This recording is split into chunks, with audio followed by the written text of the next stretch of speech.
What's up everyone, hope you're all having a great day.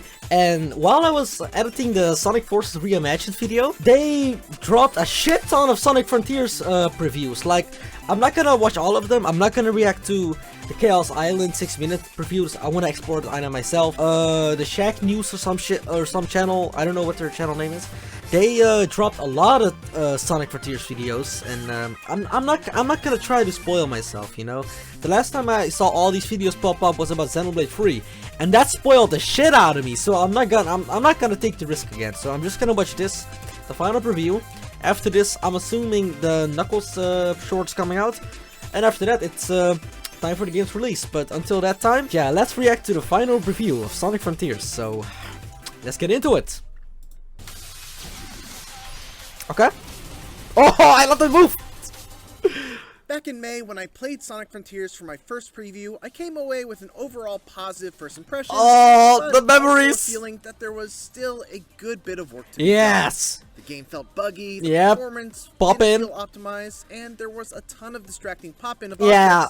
Oh, the bad memories. Here we are, 5 months later, and I got a chance to go hands-on again with a PC build of Sonic Frontiers. This time for a full 6 hours to check out the first 3 islands in their entirety. And the entirety of all the islands in 6 hours. The first time I played are still present. The pop-in and a handful of minor bugs. It is clear that a lot of work has gone into tightening up Sonic Frontiers' performance and polishing its visuals. Let me be clear, it is still an uneven experience, both visually and mechanically, but when my time was up and all I thought about was the disappointment of not being able to play more, that seemed like a good that scared the shit out of me! Heading into its imminent November 8th release. Yo, that scared the shit out of me! What the fuck, Mitchell? Come on! The big thing I got to experience this time around versus my first play session was the full sense of progression through each island. I've talked previously about how you need to collect portal keys to open up cyberspace levels, beat cyberspace levels to get vault keys, and use vault keys to unlock Chaos Emeralds, but there's another important element to the game flow as well. Memory tokens.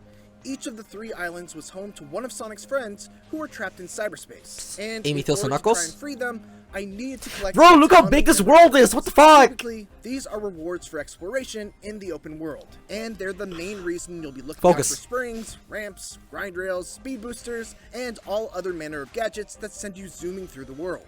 Collecting and delivering these memory tokens back to your friend is one of the ways you'll progress. Yo, you saw the snake up there? Every time I made a delivery, I was rewarded with a cutscene between Sonic and his trapped friend that would shed a little bit of light on the mysterious Starfall Islands and the cute little native rock people known as Korons that inhabit it. There's a compelling mystery that serves as the heart of Sonic Frontier's story, and I found myself very interested in seeing how it all unfolds. And even more interested in the dynamics between Sonic and each of his friends, which really takes center stage during these cutscenes. Each island has a story to tell, with each of Sonic's friends being a key player in how that story unfolds. Oh, interesting! I cleared the first island in my first 3 hours or so of playtime, and after a very cool boss battle that I can't and wouldn't want to spoil for you, I found myself on Ares Island, a desert-themed island that housed all new enemies, mini-bosses, cyberspace levels, and memory tokens. Here, I had to repeat the hunt for the Chaos Emeralds again. In that way, Sonic Frontiers is very formulaic. But the 3 islands I've explored so far were so different that I was happy to repeat the dance each time. The one weak point in this whole formula are the Guardian mini-boss battles, which are required in order to obtain the portal keys that unlock the cyberspace. These fights are typically grand in their spectacle, but are rarely actually fun to play. And worse, they're repeated multiple times throughout the island without any variation. So that's fun to play, huh? There are a few exceptions, like a fight against a sumo guardian that encloses you in a cage and requires you to bounce off the fences in order to bump the boss into the electrified portion.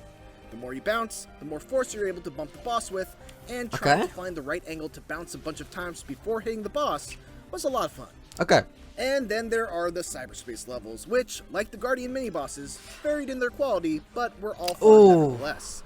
Each is a bite-sized traditional Sonic level that comes with 3 sub-challenges to complete, in addition to just beating the stage. They are, beat the level under the S-rank time limit, beat the level with a certain number of coins, and find all 5 red coins. Even though these stages are very short standards, I found that the short length of each one actually lent itself well to how replayable they were. I would retry some of them for 10 or 15 minutes, trying to find the optimum path that would get me to the exit in time for the S rank clear, or trying to find that last red coin, or simply to try and see all the different paths that level offered. Okay. From a level design perspective, the variety on display in the many different cyberspace levels that I played was pretty impressive. Yes. Some would be very straightforward, grounded boost levels, focused on speed and reactions, while others would be very grind rail heavy, and still others would shift the perspective to 2D and be a little more deliberate with their platforming challenge. Okay. Hands down, the best cyberspace stage that I played was one that broke the tradition of being a short bite-sized level and was stretched out to about 2 or 3 minutes in length and had a bunch of hidden shortcuts off the beaten path. Yo! Fun to discover. Yo, that's good! As the level design is, though, the one Skyrail? about Skyrail is that the visual theme around them, based on my 6 hours of playtime, always falls into one of just a few categories. Green Hill Zone, Chemical Blast Sky Sanctuary, Sky Temple, or the new Cyberspace Highway theme, and that's about it. Speed Highway. Still, the music and the speed made them a consistent Bro, this is Skyrail, right? The bulk of the time spent playing Sonic Frontiers was spent running fast through the various open zones. Okay. And while it is a big departure from what Sonic fans may be used to from the series, I have to say that I'm officially fully on board with it. In a weird way, I kind of liken it to a Tony Hawk game. It's that same feeling of chaining a revert to a manual, linking that to a grind, taking that grind over a gap, acing a special trick or two, and then sticking the landing. The fuck's that supposed to mean? Sonic Frontiers has that same type of feeling of doing a bunch of cool things, one after the other, and linking them all together without breaking the flow. That's a good thing. When the flow does get broken, it feels pretty bad, but the more you play and the better you become at the game, the longer you're able to go without breaking that flow, leading to a really great feeling not just of power progression through the game mechanics, but also from your own skill. It's also worth mentioning that in the beginning of the game, Sonic does feel a bit slow in comparison to other games in the series. However, his speed can be leveled up all the way to level 99. The highest I got to was level 10, and considering he already felt pretty fast even at just that relatively low level, I can't imagine how fast he'll be at max level. Stay tuned for our full Sonic Frontiers review closer to launch. Okay. And if you want to see what I previously said about Sonic Frontiers, check out my previous preview. Also, be sure to check out this look at gameplay from Chaos Island. No, I won't. No, I won't. On IGN. Alright, that's good. I appreciate how in detail we went with everything. One thing I appreciate is that he was very honest, because he said that the quality may vary in some places, like the Guardian boss fights weren't fun. I mean, I don't know if he said they weren't fun, but like they were a little buggy. Cyberspace, we already knew about Cyberspace's quality, but yeah, man, I don't really know what to say right now. I mean, it's a lot to take in, you know. I don't really can summarize everything now in 1 second. I'll do a big summary video of everything we missed and everything I can expect and everything. You know, just my final thoughts about Sonic Frontiers. Popping is still very distracting. I hope they fix that in, I don't know, a day 1 patch, just another patch down the road. One thing's for sure though, this game is still beautiful. Like, look at this play. This is just beautiful, man. If only the popping didn't fucking ruin it. He said some things I wasn't happy about. He said some things I was happy about. But I still just want to have my own full opinion. You know what I mean? I don't know if I should take his opinion for granted. I don't know if I should do that. I wanna play the game myself and make my own opinion. Maybe I'll like the Guardian battles. Maybe I'll like the cyberspace levels. Who knows? We're close to the end game. The game is almost here. The game has gone gold, so expect spoilers. So a week in advance, try to block it on Twitter, on YouTube. Even if you want to watch videos about it until the game releases, don't do it. With all that being said, thank you all for watching. Have a great day. And I'll see you all on the other side. Peace.